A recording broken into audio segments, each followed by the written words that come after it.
Halo, jumpa lagi dengan saya Mas Agus Darmaji di seputar finance. Di chapter kali ini saya akan menanggapi salah satu pertanyaan di pengikut kita di seputar finance ya.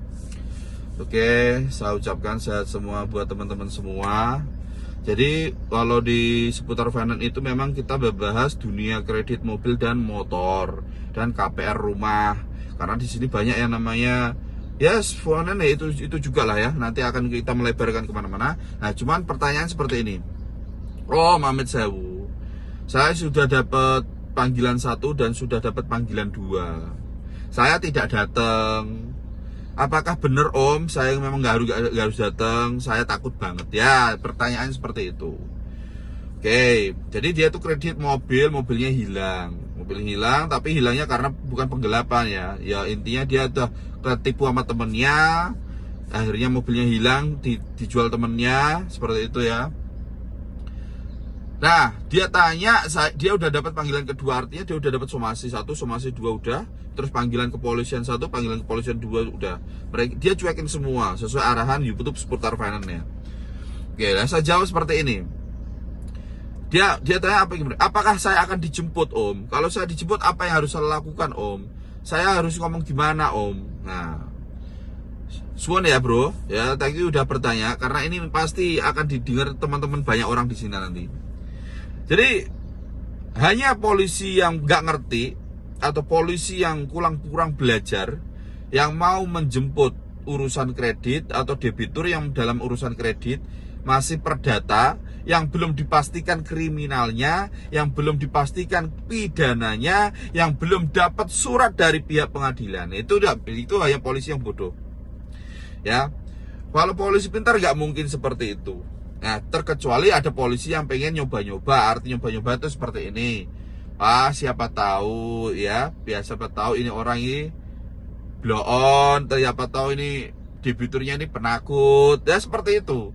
Ya ada seperti itu, Jadi biasanya itu dari pihak finance, dia punya teman lah ya, teman sahabat yang rekanan di pihak kepolisian, terus mereka bekerja sama untuk menakut-nakutin, ya kan?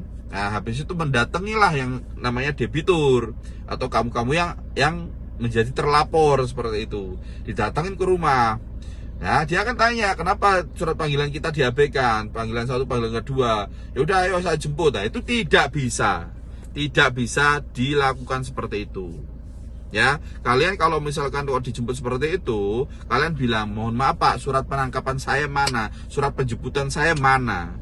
Dia nggak punya itu, otomatis dia akan pulang balik. Ya, ini udah terjawab. Ini hanya orang yang levelnya tinggi tahu ini ya. Jadi kalau teman-teman ya penting banyak komen sama like sama share aja lah video-videoku aja lah.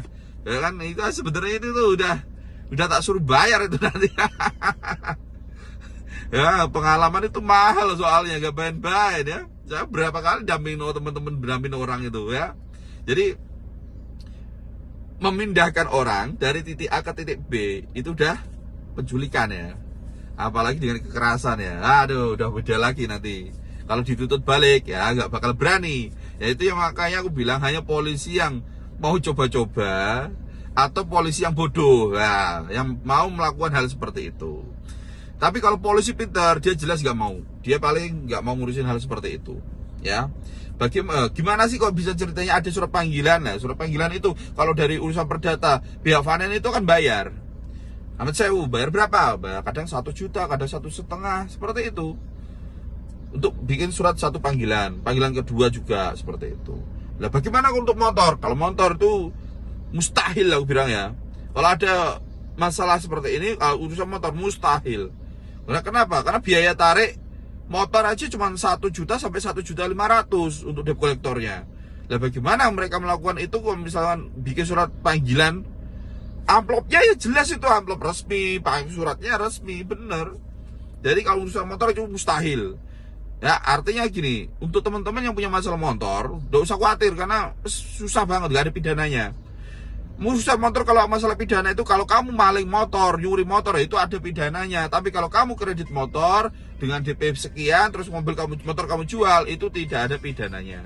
Tetap di seputar finance, ada telepon masuk ya, jawab bentar. Ikuti channel saya terus.